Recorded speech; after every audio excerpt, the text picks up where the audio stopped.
100 ans après l'indépendance de la République démocratique du Congo, quel bilan pour le pays et la position politique de l'Union pour la nation congolaise, UNC en sigle, par rapport à l'arrestation, après l'arrestation de Vital Kamerhe, aussi 10 ans de l'Union pour la nation congolaise, quelles sont les organisations, les dispositions prises par le parti Place au développement, mesdames et messieurs, dans cette émission et avec qui nous allons développer cette émission. Il s'appelle Douglas Toulengi, il est communicateur de l'Union pour la nation congolaise. Bienvenue monsieur Douglas. Bienvenue madame, bonjour madame. Bonjour. Bonjour. Comment allez-vous? Oui, je vais bien par la grâce de Dieu. Je voulais remercier le Dieu Tout-Puissant Créateur qu'on puisse rencontrer ici aujourd'hui. Et je remercie tous les membres de l'INC, tous les communautaires de l'INC. Nous sommes toujours sereins derrière l'honorable Vital Kamerhe. Après ma part, je vais me présenter. Je réponds de Douglas Toulengi. Je suis l'un des communicateurs de l'INC dans la ville de Kinshasa. Ça fait déjà 10 ans que je suis au sein de l'INC.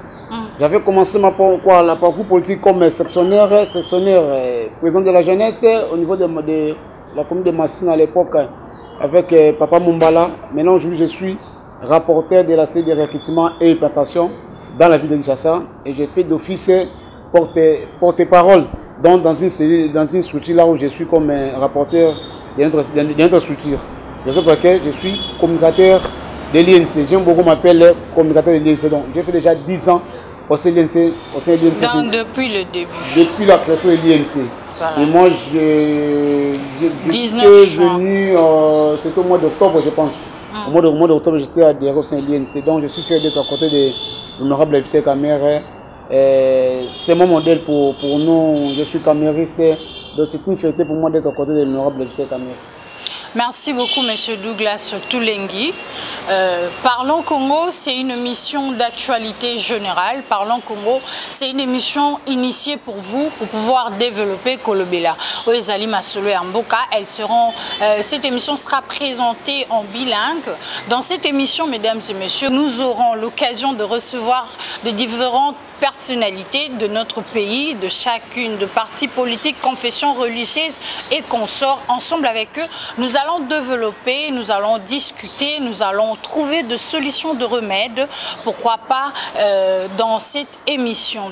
Monsieur Douglas, qu'est-ce qui vous a motivé de faire la politique, vos motivations? Merci pour votre question. Premièrement, lorsque Vital Kamerhe fit le président de l'Assemblée nationale, sa façon de gérer l'Assemblée nationale, majorité, opposition et société civile, ça m'a beaucoup impressionné. Et lorsque j'étais en G2 avec les cours de l'économie, ça m'a beaucoup aussi impressionné de faire la politique. Il y avait notre ancien CT Mobutu, vous disait que non, si vous faites la politique s'occupera de vous. Et j'avais donné raison à notre chef de travaux. Aujourd'hui, même si vous ne faites pas la politique s'occupera de vous. Les raisons pour laquelle aujourd'hui je suis à côté de l'honorable Vital Kamerhe. Je suis parmi les jeunes caméristes qui sont toujours actifs au sein du parti. Donc c'était par rapport à ça. Et Vital Kamerhe, c'est un modèle pour nous. Vital Kamerhe, il fut le meilleur président de l'Assemblée nationale. Vous avez même suivi l'année passée, il serait même trophée que le meilleur administratif de la présidence de l'Assemblée nationale. Donc pour moi, c'est un modèle pour moi. C'est les leaders qui vous ont influencé. C'est les leaders qui m'avaient beaucoup influencé. Et puis les cours de l'économie en G2, c'est un cours qui m'avait beaucoup impressionné pour faire la politique. Moi, j'ai fait la comptabilité à l'université, principalement à l'ISES, Institut des statistiques, donc j'ai fait la comptabilité là-bas. Mais avec les cours de l'économie G2, c'est un cours qui m'avait beaucoup impressionné de faire la politique à côté de l'honorable Vital Kamerhe. Et comment se porte le parti à présent? Oui, le parti se porte très très bien. Nous avons notre secrétaire général Aïe, l'honorable Bosch, c'est lui qui est en train de jouer l'intérim. Parce qu'il y a eu un secrétaire général, l'ancien qui est devenu ministre du budget, honorable Jean-Baptiste Mambeke. Maintenant, c'est la préséance. Nous sommes obligés le parti est obligé de laisser sa place à l'honorable Aimé Bosch, celui qui joue l'intérim. C'est un monsieur qui est très à l'aise, c'est un monsieur qui est très très fort. À tout moment, il répond aux besoins de la base, il répond toujours il répond toujours aux besoins de l'hiérarchie du parti. Donc nous sommes sereins, nous sommes au zénith avec tous les membres du parti, avec l'hiérarchie de notre parti. Et tout à l'heure, parce que l'émission c'est en deux langues, également en lingala, la personne de Vital Kamerhe est influencée qui au plus. Il y a un qui au courage à quoi adhérer à la partie. Comment y est derrière le barreau aujourd'hui, et apporter Léonine. Non, moi je suis Vital Kamerhe Azamuto à Karami politiquement. Vital Kamerhe Azali Mouto bakangi injustement. Vital Kamerhe Azali Mouto oyo bakangi pour l'intérêt de l'individu. Oui, Machiavel Alobaboy. Toute personne qui détient le secret du pouvoir, il faut l'éliminer. Et puis, dans l'humanité, si sera le baka, oh tempora, oh mores, Sénat tous, rien qui te les guide. Oui, oui. Oh temps, oh mers, le Sénat connaît tous ces complots. Machiavel Aloba, pourquoi? Toute personne qui détient le secret du pouvoir, il faut l'éliminer. Le coup de Vital Kamerhe, Azaki n'a secret à pouvoir, il y a FCC, j'arrive madame. Soyez voilaise. Avec un secret pouvoir, il y a FCC, il y a Cash, IDPC, INCL. Nous avons dit que nous avons évité le coup là. Le obstacle moko, nous avons coalition, nous avons éliminé. Mais le lot de découvrir pour ça avec des procès moko politiques, les procès moko acharnement, les procès moko au bénéfice dans la posa, va bénéficier de la procès de la mère. Oh, juste après le contraire, il y a un monument là qui tenait oyo, n'a tenu comme modèle. Mais ça, tu n'as pas présenté un modèle. On a dit chapelet, on a dit pour l'eau, commis, dossier vide, libéré, VK, libéré. Ça veut dire quoi? Que pour ça, faire ton ami en haut, début jusqu'à la fin, tout le monde est bisca mort, ministère public, juge, avocat en boka, va démontrer que mon caméra détourné, va démontrer que en côté. Et on a pour ça, faire un procès moko acharnement. L'activité de Bissren, Vital Kamerhe a détourné mon vaccin sur un côté. Or, Vital Kamerhe, il est poursuivi, il a détourné un bon. C'est lui qui chapeautait l'opération. Non, madame. Madame, on a éclairci l'opinion internationale et nationale. On dit que non, c'est Kamerhe a coordonné l'action. Non, c'est archifaux et archifaux. Comment ça? C'est n'a pas ligne, il n'y a pas de dépenses. Pour te montrer bima. Kamerhe le fit gouverneur à banque, Kamerhe le fit ministre et à finance, Kamerhe le fit comptable et à présence. C'est archi faux. Pourquoi vous voulez toujours parler de démagogie, vous voulez amener les gens dans Zamba? Kamerhe il fit le directeur de cabinet plutôt. Kamerhe a le directeur de cabinet à Mokonzamboka et puis Azala qui parmi comment dirais-je, superviser le programme à 100 jours. Tout ce que Vital Kamerhe avait fait, il a engagé ça au nom du chef de l'État. Tout le monde qui n'a pas de procès. Babensaki, ministre de finance. Babensaki, gouverneur à banque. Babensaki, comptable première institution. Mais toutes ces personnes ont dit avoir agi au nom du chef de cabinet. Mais c'est tout à fait normal. Vital Kamerhe a une injonction à Mokonzamboka. Que Vital Kamerhe Mokonzamboka tout le monde qui na discours il y a état de la nation. Tant que non, j'ordonne au ministre des Finances et au gouverneur de la Banque centrale et au ministre de l'Infrastructure d'encaisser l'argent pour le programme d'urgence des programmes de 100 jours. Et c'est quand même dans le qui yango. Et bon, mon avocat n'a biso jour à plaidoirie. Bah, nous ça vidéo. Oh, Mokonzamboka appelle ça une injonction. Que le ministre de la Finance, le gouverneur de la banque, va décaisser mon à l'État. C'est ça qui Kamerhe Moutaloba qui m'a lobé Mokonzamboka. Non, madame, écoutez, il ne faut pas côté Sabatou, Nazambati. Est-ce que vous comprenez que non? Il y a une ordonnance, la loi portant sur l'organisation du cabinet de l'État, sur l'article 6. Et ça a le pouvoir d'appeler Vital Kamerhe comme administratif, mais Azako gérer Batu. Kamerhe ne gère pas l'argent. Kamerhe gère un papier et va gérer administrativement, gérer Batu. Kamerhe gère un bon hôtel. Moutamisarambongo appelle ça injonction Misambongo, Mokonzamboka. Et puis, ben, instruit en ministre de la Finance. Le ministre de la Finance instruit le gouverneur de la banque. Le gouverneur de la banque a mis ça Mbongo. Mbongo, gouverneur de la banque a mis ça plutôt. Appelle ça Kamerhe. C'est là que je vais poser la question. Que Mbongo, gouverneur de la banque a mis ça. Appelle ça Kamerhe 107 millions. Mon ministre de la Finance, ça peut appeler ça Jamal. N'a souhaité Samibo. Ex, ça peut ça en caméra. Voilà une belle question. Vous devez aussi poser la question dans le ministère public. Vous devez aussi poser la question. J'arrive, madame, il ne faut pas être porte-parole de quoi qu'il soit. Vous me posez la question, soyez à l'aise. Moi, je vais répondre à toutes vos questions, à toutes vos préoccupations. Après ça, caméra est mon côté. Nous avons mon exemple de Jamal. Jamal a mon 67 millions. Et pour votre information, Jamal a tout n'a juge la première audience. Bon, le but non, le ministère public, que Caméra a détourné mon 48 millions. Or, ce n'était pas 48 millions. C'était 57 millions de dollars. Maintenant, cette différence-là entre 57 millions et 48 millions, il y a une différence de 59 millions de dollars. Tu poses comme ministère public, question on a pourquoi il y a un juge. Où est passé les 59 millions de dollars dans un état de droit? Bah, là, qui s'est bissoté 9 millions qui n'a habité. Contre les 57 millions, et ça 48 millions. Le ministère public était capable de montrer bisso. Mais pourquoi on ne l'a pas acquitté? Pardon? Pourquoi il n'est pas Mais c'est ce que je vous dis. Vite Caméra est condamné diaboliquement. Caméra est condamné machiavéliquement. Caméra est condamné injustement.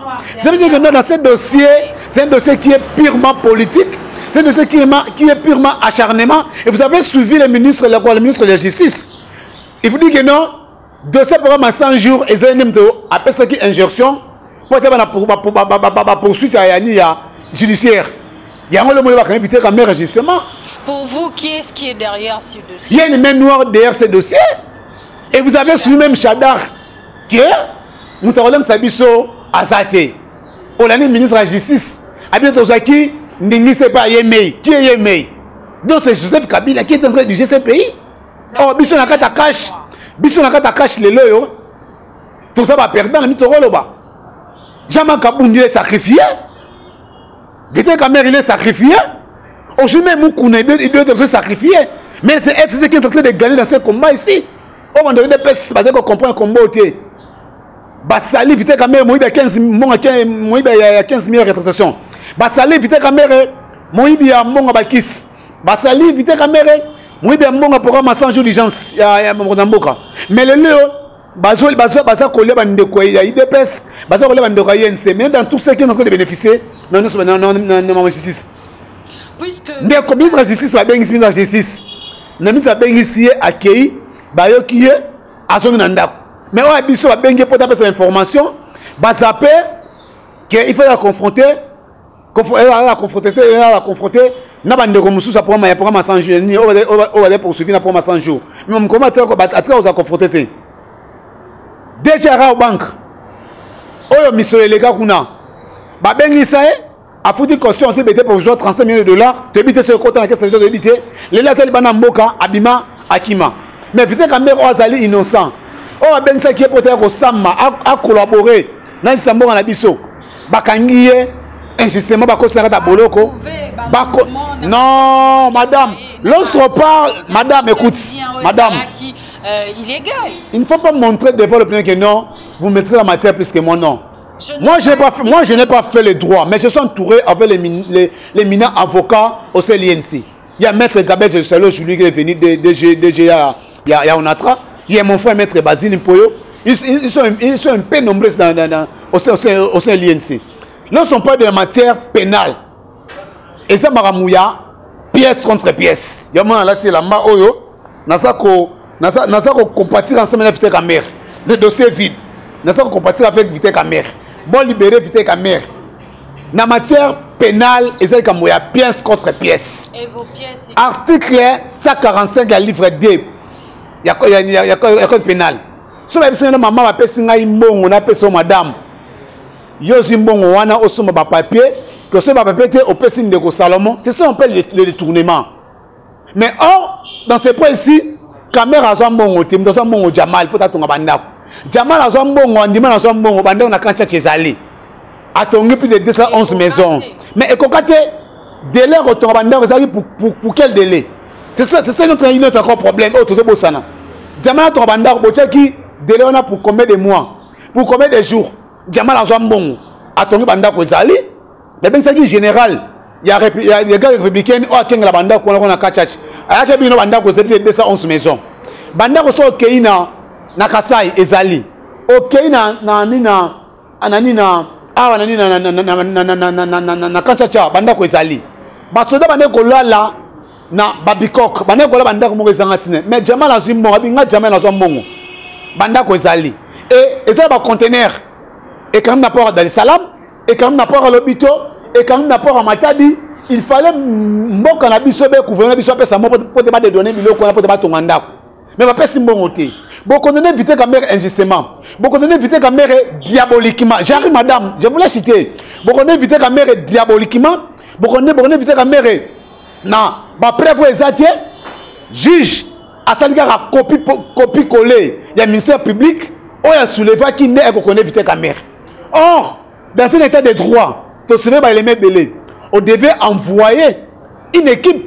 Si terrain qui a il y a juste un bon abisso battre réellement ceux qui va éviter ceux qui pourront m'assanger bâtonner banda on a quand cité ceux qui n'a cassé banda rezaté ceux qui n'a pas Dar es Salaam ceux qui n'a pas l'hôpital ceux qui n'a pas Matadi et qui va contenir ceux va Israël rezaté mais juste à jouer décision beaucoup diaboliquement va qu'on éviter quand même maman vous savez dans tout ça nous sommes des chrétiens bien que j'ai porté ce chapelet je ne suis pas chrétien catholique mais si vous lisez la Bible il y avait une loi dans Israël à ce qui concerne le roi Nabucodonosor. Batou ba linga ki balinga pour l'intérêt pour na bango. Ba créer loi moko boye à cause ya Meshach Shadrach Abednego qui bana ko sambela nzambe ya roi Nabucodonosor te.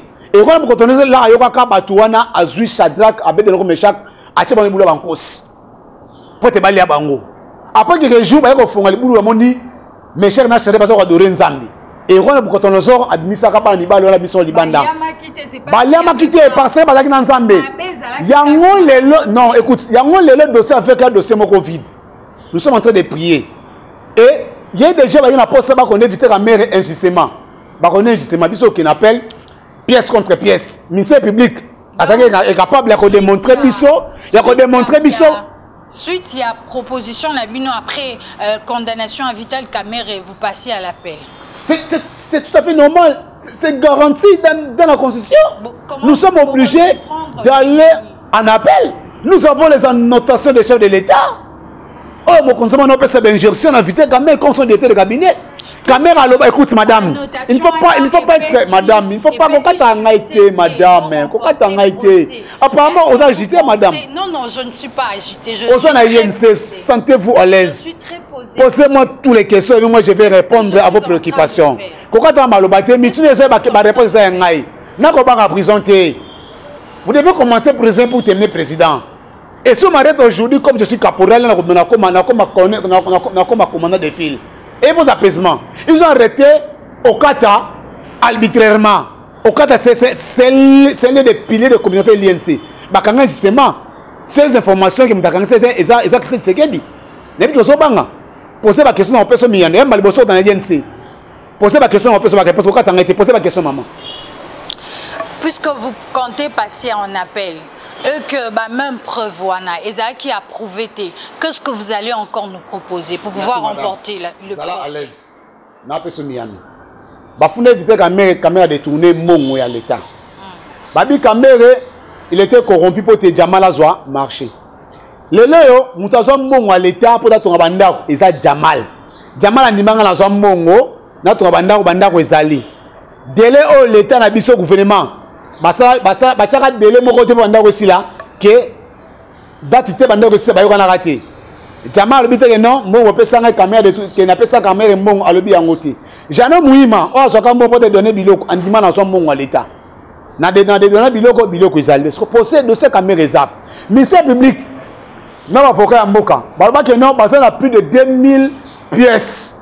Mais la matière, il y a détournement et c'est comme pièce contre pièce. Bâtir que démontrer que non, Mongo va pesaka Jamal, que Jamal a tourné à Pessi, Vital Kamerhe, va démontrer que c'est la matière pénale. Et ça, la corruption. Il faut démontrer que c'est traçabilité des traces que Vital Kamerhe détourné à Mongo. Mais c'est public incapable de démontrer biso. Juge a connaît Vital Kamerhe diaboliquement, juge a connaît Vital Kamerhe machiavéliquement. Pour te éliminer la course en 2023, incapable de démontrer biso ma pièce. Or, Vital Kamerhe, nous avons les annotations des chefs de l'État. Et dans le procès, Parce que le moutou ya moi mboka fait moi basa le moutou ya moi mboka fait un chilombo. Basa ko vite la mérité. Et on te dit na pète au kende, trouver sa pièce contre pièce et ça ba na ba regretter au de soulever qui. Na pète to soulever yango. Et puis la pièce au mise plus que to sen na biso ala biso ngoté. Mais biso il faut appel. Vite la mère ko kufa pacificateur. C'est là j'ai lancé un message na ba collaborateur vite la mère.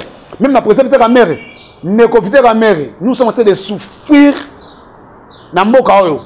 Tika esprit pacificateur. L'on a la casquette pacificateur.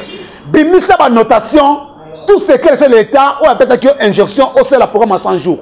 Je l'assume que Kokoufa Mbeka, il y a des Congolais qui sauté.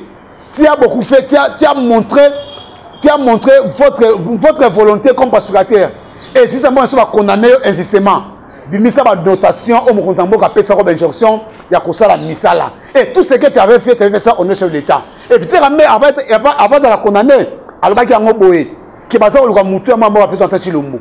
Et dans ces dossiers-ci, ils ont des sommes sous basa au CP là. Au moins les baconner peut-être la mer les gens va mélanger ba champagne, ba ne ko CP là, qui va connaître peut-être la mer pour te boulevard le comme pour les le kaboun ba connaître kaboun. Ba toi CP li. Ba connaître peut-être la mer. Ba toi ça ko CP là. Bah quand on est de quoi la société civile au pasteur au va sur ma viol. Bah t'as dit qu'on s'est fait là pourquoi? Parce que quand on a bango le quoi on va cash bah bête ma boko. Il y en a qui sont cash il peut passer aller il est tout ça bon moko. Le lot biso tout ça qu'on perdre bah tout mieux na carte à coller à cash. Maintenant vous savez qu'on bénéficie. Vous dites ça normal. Dossier avec pièce tel que vous venez de soulever, la pièce où ils ont la notation, il y a chef de l'État, ou appelle ça qui est injonction. Pourquoi moi Namboka Vital Caméra utilisé en côté? Qu'est-ce qui se passe?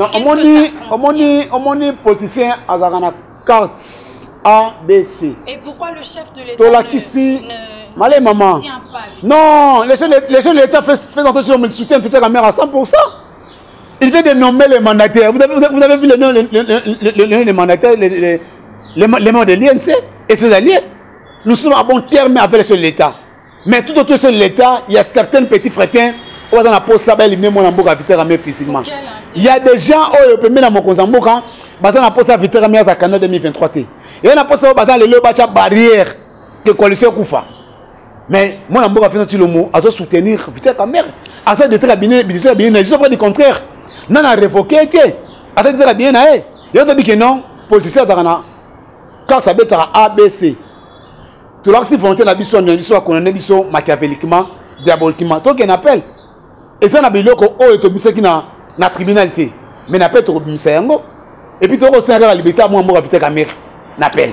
Parce que de ça avec quand aussi vos bandits de marche wana. Et si on est déjà pourquoi la biso va déposer déjà l'appel, tout ça va fixer mon coulo yango, tout se mobiliser corps et âme, tout se mobiliser massivement pour éviter caméra moi matoza. Si manae et puis ça moi bisoba ba couper ça moi peut-être la liberté ay ba kozonga et dans quatre procès moko politique sur le plan juridique ba juge ni c'est public ba démontrer que c'était bisika vite mais ba mbongo exactement maman biso que non ce qui ngai la pesi mbongo osomba ba papier est-ce que mbongo wana yo somi ngote au pesi Salomon c'est ce qu'on appelle détournement.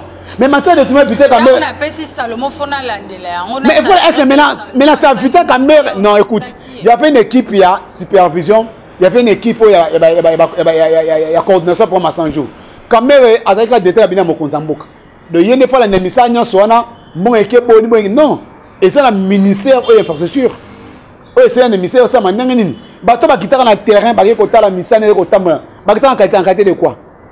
Toza na kati ya gouvernement est en place. So monsieur tamba demande pour la langue la caméra était quand même des détails bien mon Konzamboka hier année ko sala kaka o mokonzima ne ko lobelaye sala boy asali et au moins la procès avec un procès à 100 jours ba avocat na biso ba projeter ka vidéo ya mon Konzamboka on appelle ça instruction na ministre ya finance ya budget ya gouverneur ba central pour de question mbongo so ma bien caméra exact tout ce que mon ndeko eberang a aussi ko ce soir ba permutation ya ba CGA pour moi qui ministre ya fonction publique après méta qui ba SG anoma qui ba mais ça pouvoir na été maintenant l'un de Kobéran à Komaki et c'est mon zambo à Komaki ango to za directeur cabinet de mon zamboka a Komaka kaka na loboko ya directeur cabinet nae oh mvita mera salaki ane ko sona kombo ya mwana mboka peto kanchilombo et tout ça fait mera ba engagé la son chef de l'état yon to bino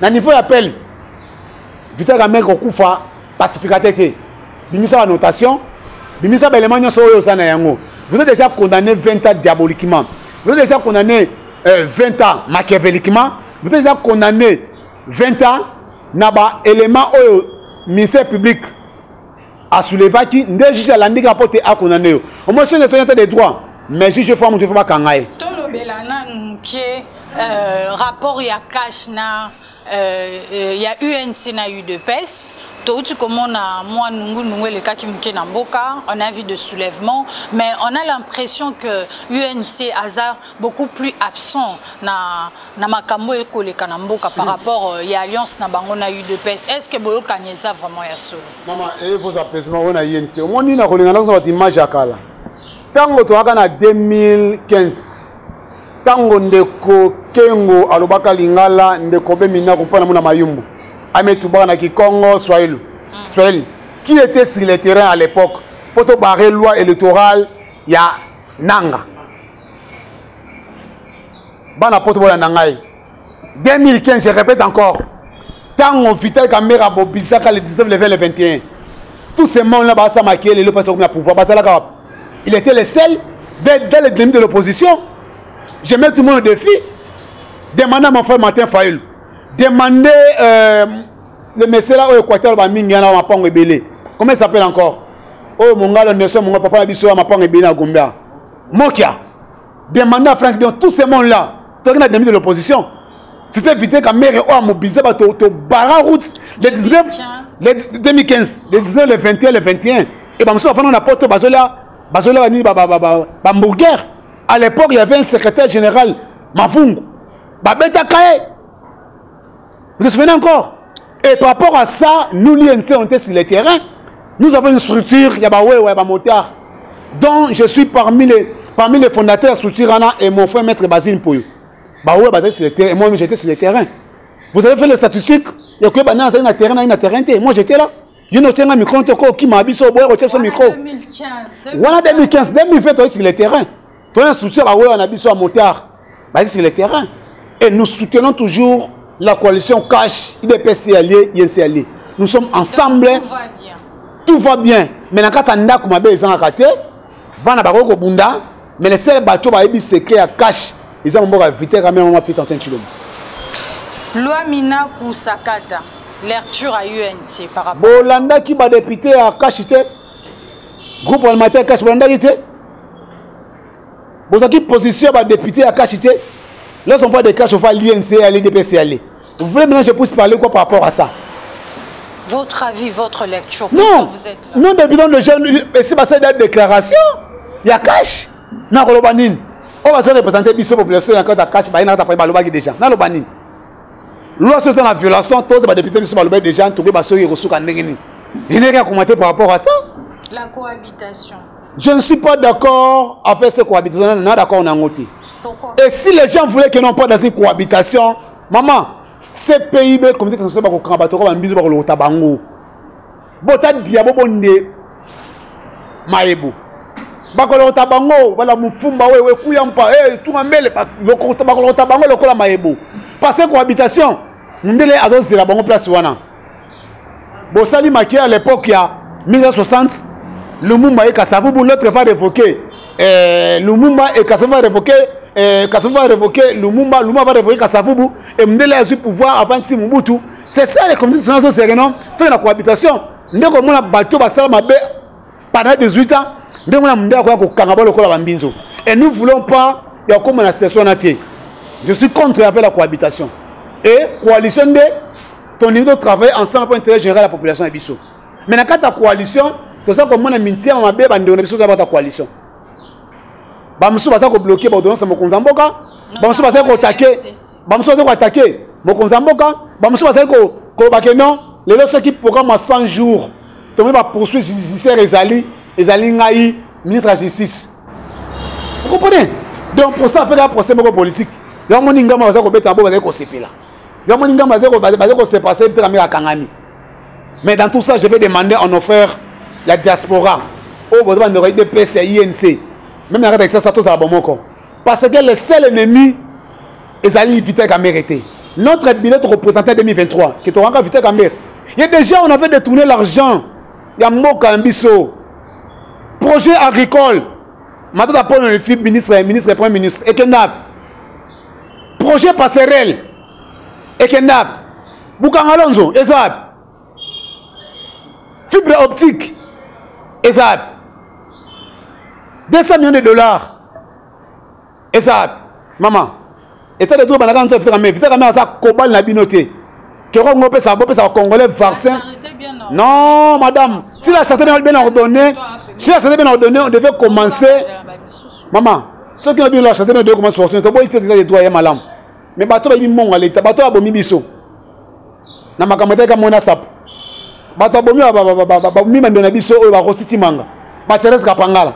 Basa ache. Bateau ba tourner 200 millions de dollars. Basa ache. Bateau ba telemeli. DG au GFM. Bakanga était aussi maïté.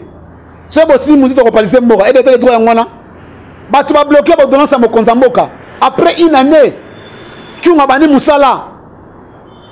C'était des droits. Parlons de la... Madame Moutoué Mora sali projet. Il y a loi pour intérêt na bango. Un individu a sali projet. Ou bien projet minable. Il y a un état de droit. Dans ce qu'on devait sanctionner les messages. Un état de droit, putain, quand même, à ça, Kobal, la binoté. Mais c'est un député à l'OBI. Non, quand même, c'est le meilleur élu. C'est le meilleur élu, puis le président de l'Assemblée nationale, depuis 1966 aujourd'hui.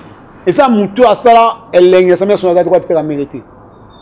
Aussi, pour voir, l'administratif de l'Assemblée nationale va reconnaître, va pessier, comment dirais-je, va pessier trophée. C'est pas n'importe qui. Quand même, à ça, Kobal, la politicien, pour que se trouver dans l'intérêt privé dans bangoté. Et pour ça, il y a un procès politique, il y a un procès acharnement. Et tu as un appel, après tu as une cassation. Depuis que notre mère nous a libérés. Voilà, tu parlais sur accord Nairobi qui stipule que 5 ans UDPS, 5 ans UNC. Maintenant que moi, Lamboka Vital Kameraza Nassima Makala, 20 ans de travaux forcés. Et comment est-ce que le parti s'organise par rapport à cela? Non, si l'appel est simbité. Non, répondre à la question, non, maman. Moi, je ne suis pas citoyen, moi je suis chrétien. Moi, je marche avec la parole de Dieu. Si on a César, on va négocier, on mode conditionnel. Moi, j'ai la foi. Lui, besoin de la puissance 23, les témoins de Jésus manquaient derrière. Toutes les cartes sont possibles en politique. Évidemment. On m'a dit, l'INC a plusieurs marches. L'INC a une pépinière révélée. Encore, on a, exemple, moi, la mère a représenté l'INC, son parti. Oh, et puis ça qui est mandat représenté l'INC. Et dans l'IDPS, à l'époque, il y a un fait dans le Chilombo, il a présenté l'IDPS. Encore, il y a deux personnes. Il y a ni Andonabiso IDPS, ni Ndeko Kakabouyate, ni Bano Africain qui a invité la mère était, na l'INC qui biso pété. Mais les seules personnes, les seuls bateaux habités au Sapiso, par rapport à l'accord 2023, et c'est mort à Vita Kamere, n'a pas fait en Chilombo. Et les restes, nous devons toujours s'incliner dans l'accord Wana. Si Vita Kamere trouve que non, porté que non, il va soutenir fait en Chilombo en 2023. Coup de chapeau. Si fait en Chilombo dit que non, en 2023, à soutenir maman Vita Kamere. Coup de chapeau. Et l'INC, Nakata INC, bat basé délai. Mais notre combat est que Vita Kamere soit libéré. Point barre. Et les accords de 2023, ce n'est pas à moi de décider. Nous avons une direction politique nationale qui est chapeautée par SGA. Et Meboji, il y a un contrapartien, il y a un passé Meboji dans Sali, Bisra Sali, moi dans Maël, il y a un statuer par rapport à la question. Mais tout nous sommes engagés sur ce niveau parti. Il faut moi Vita Kamere appeler ça aval. Vita Kamere sera acquitté au niveau appel. Parce que la connaissance est diabolique, la connaissance est machiavélique. Donc c'est comme on a dit, c'est la prévôt, c'est que Vita Kamere va mourir l'état exact. Donc il y a un appel, Vita Kamere libéré. 10 ans depuis que UNC, l'Union pour la nation congolaise existe, disposition ni parti Zozwa. par rapport à 10 ans, nini ya sikabo bakisi, nini ba stratégie nini obokoti si bo mettre en place et le disposition. 10 ans to sali ebele na kasa mboka na biso. 10 ans INC abundi pour l'état des droits. INC atelemaka loi électorale. Oyo kengo alobaka na lingala obeminako alobaka mino rebele banoso afanaka na poto c'est que l'INC dans les délits de l'opposition d'abundaka. Na 10 ans oyo l'INC asali ebele to buni état des droits le lomo INC bakaki biso acharnement. Kozela oyo zo besoin liboso na biso simplement de décider toza na secrétaire général na biso Enebosh azali mobala makasi azali masoda ya makasi premier membre de la mairie ne pas faire so ba directif na direction politique nationale to kotambola. Ce n'est pas à moi ya koloba yango te. Toza ko parti misote yo balobaka yo za na se ozima loba likola mokonzi na non. Toza la position parti ba kopesa biso. Toza la restriction parti ya sika to mona peut être sika koya to mona ba animateur sika parti ba kozala ba fédération ba ko changer ba tout ya kala ba kotikala to mona ba porte parole monsieur sika ba koya. Donc c'est pas moi de décider mais toza na certains gens biso aimé moji nde ba kovana na mambo kapita la mairie ba kopesa biso ligne de conduite à partir to kotambola. Mais l'INC a fait beaucoup pour na mboka na biso. L'INC a fait beaucoup pour na lien na biso. Mais les lois, les lois, vite quand même pendant 10 ans à soutenir candidat Akash a commis président, candidat Akash les lois a commis pour Konzamboka, dans un état de droit bakangi biso diaboliquement, bakonane biso diaboliquement. Et tout ça na 10 ans. Les lutte au sala qui non, tout ça qui lutte pour l'état de droit, mais l'état de droit, il est état de droit et commis chasse à l'homme. Parce que dans un état de droit, il faut tout le monde bato basala biso mabe, bakanga bango. Bato iba mbongo à l'état bakanga bango la kotama bato cautionner par-ci par-là. Non, mais ce qui biso il faut même que ça soit preuve que non caméra ibera mbongo. Mais c'est pas du contraire, et ça preuve mo la biso to caméra iba mbongo exact. 60 ans de l'indépendance de la République démocratique du Congo. Lecture nayo par rapport. Merci nanga ya acteur politique, au moins les surtout qui n'a pas politicien au bazar les à l'époque. Mais tout soit indépendance. Tout ça les politicien mo le ba bitakuira. So bazaki à l'époque to indépendance ozo ba tokola o benga so koko nani so iko ba komona été so bazalaki na époque to zola to indépendance bato ba le je vais parler de ces pays so bazalaka à l'époque beto indépendance. Quant à moi les loyo classe politique ezali vraiment ezali comment dirais-je ezali les thèmes qui convient médiocre parce que à l'époque enseignant alakina travailler na ndaku na ye bako kipe ndaku na kitoko soda sala malamu mbongo bako futa ya malonga mais le so muni le salaire soda rejoint ezo ko kamata ko futa la moine mineva na ndaku te autant classe politique c'est pourri autant vie sociale il y a pas de congolais basonyo comme dans la carte médiocrité classe politique bo na carte mais nazo beta que congolais. Je ne peux pas faire dialogue le texte de soutenir, cash, soutenir, etc. Non. Le classe politique, c'est déjà pourri pendant 60 ans au Lelo. Au sein de la bâtiment, on va soutenir à Kanabango. C'est devenu luxe. Je voulais maintenant que je puisse soutenir tout donc, bilan est négatif. Bilan est politicien généralement. C'est tout à fait négatif. En fait, sinon, bilan est positif. Au-dessus, le passé, il y a 18 ans. Dans le passé, et c'est négatif. Bien, les gens mboka bakabola pouvoir pendant 1+4. Aujourd'hui, pendant la biso à 5 ans. Mais tu repères un bilan une année et moitié. Il faut que c'est un bilan. Et c'est un point positif, un point négatif. Et on a 5 signes, on a après 60 ans d'indépendance. Mboka zo qui ne m'a pas marqué sur l'écran. Tout ça qui n'a pas tout qui n'a pas dialogue et si dialogue. Et donc, on a dialogue sur le 5 ans. Avant, tu reprends ton CG, même si on m'a pas au proposé ton caractère politique. Un caractère politique, n'a pas libéré mon capitaine Amer. C'est le seul pacificateur. Tant que Peter Amer est dans la prison, rien ne va marcher dans ces pays. Il est le seul à apporter la solution dans ces pays. Il est le seul à apporter les solutions dans ces pays. Nous avons 9 pays frontaliers. Et aujourd'hui, plus de 7 pays frontaliers sont occupés par les troupes rwandaises. Plutôt na ba troupe rebelle ils ont aussi bakani ba frontière de biso. Vous trouvez ça normal? De là est comme na 20 000. Vous trouvez ça normal? Vital Kamerhe, les seules solutions, et c'est non, ça engagement personnel. Et c'est un peu Vital Kamerhe, on va dialoguer, nanga mususuana. On va tika kitinae après ce qui t'a vendu. Vital Kamerhe pas Libana. Tant que Vital Kamerhe dans la prison, on va sarama mboka Fachi Beton. Il faut Vital Kamerhe à Libanda, aïe ba ko tambola, ko ba ko solo nga FCC, ko ba ko solo na ba belgérant. Indirectement au collègue, témoin Mboka Félix Tshisekedi Azak incompétent. Non, là ça engage que vous. Moi, personne quand tu le mot, au sala musala kitoko, au moni gratuité enseignement et au tambola kitoko, au moni Fachi Beton. To béton là, on va appeler Fachi Beton. Le moni va maison pour fabriquer. To sali yango, soda ane kola la caserne, ane kola la bisika malongate, to to banda koza luxe. Un message par rapport il y a 60 ans de l'indépendance particulière, na militant Nabino, na peuple congolais, pour te chuter. 60 ans d'indépendance, on va se donner un coup de chapeau, bazan fo bazan ko bunda, ata ko tozotika bango te, to ko bonde la pona bango, coup de chapeau, on savait ko sala. 60 ans d'indépendance, on a biso, classe politique.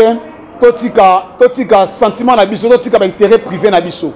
Tout l'intérêt général il y a population. Le 60 ans qui na cohabitation. Peuple a gagné ni. Peuple a souffert. Qui na tchon mandé no beta mako. Le malade le a coronavirus. Peuple a ko kemba. Ba mesure ba zu le to ba ko na mesure wana. Peuple a ko vivre ndenge ni. Ba mati salaire ni ya fonctionnaire. Tout ça ko kemba. 60 ans pour na ngai vraiment na monde dans la classe politique moko médiocre. C'est ma position au l'Union sur bazar de l'Obaké à l'époque en 1960 que bazalaka en besoin d'indépendance. Mais le moment où indépendance grâce à Bandeko Babundaka, grâce à Lumumba, grâce à Obatonine Okonyon sont le coup de chapeau. À l'époque Bandeko ça m'a foutu à Mila, PLZ, Nabalou. De l'autre c'était un coup fa. Aucune liberté à attendre qu'on monter ba jeep, ba prendre des alaka. Et coup fa. Topia ba sociétaire ba sifoko tout est coup fa. Après 60 ans, ils ont créé une entreprise. Après 60 ans, on a évité Kamerhe diaboliquement. On a évité Kamerhe injustement. On a évité Kamerhe machiavéliquement pour l'écarter dans la course à 2023. Et nous rejetons ce jugement et tout qu'on appelle juge Wana Amoutoufoma Kangaye. Parce qu'il a démontré que c'était mon Kamerhe, il a démontré que c'était. A démontré que c'était ma trace. Dans la matière pénale, dans le livre D, le code pénal livre D, article 145. Je vais chuter madame. Il faut démontrer sur la trace aux caméras de tourner un mot. Il va démontrer que c'est un moté. Juge à Salika, copie collée, plutôt copie collée, il y a ministère public. Azu à Sangisi, à rendre le jugement. Et puis je me rends dans Hermine. À 9h, après 13h, à une injection. Tu sais pourquoi juge à Koufaka? Oh, Liboso. Pourquoi? Elle a rappelé sa vitesse à liberté provisoire. Alors ma procès nene sengeli aloba que non amoni et le kono kanga mo vite Kamerhe te aloba ka yango c'est pas moi aloba yango mais juste ça ba kuba na rapport e bima ya médecin o ba sa autopsie que ba bete na mutu même maquillé a ko kufa mais to landa ka ba rapport ya la police que azala qui comment dirais-je à quoi ya ka sala ka so qui crise cardiaque. Mais l'autopsie, maintenant, je vais bêta pour l'interrogation. Donc, on s'en rend liberté. Le dossier, ville madame, je vais vous dire à mère, à Félix, Bassa la Moussala. Moi, je vais numéro de contact, plus 743 84 380 25 63. Plus 743 84 380 25 63. Merci beaucoup Ndeko Tulengi Douglas. Merci Nabino Balandi. Parlons Congo. André ya Congo Béni Télévision. Nabi Teboza et Belé. Merci pour notre attention soutenue au Pessibiso. Na confiance. Tokutani Balasima. Pour notre sujet Moussoussou. Toujours avec le même plaisir. À très bientôt. Au revoir.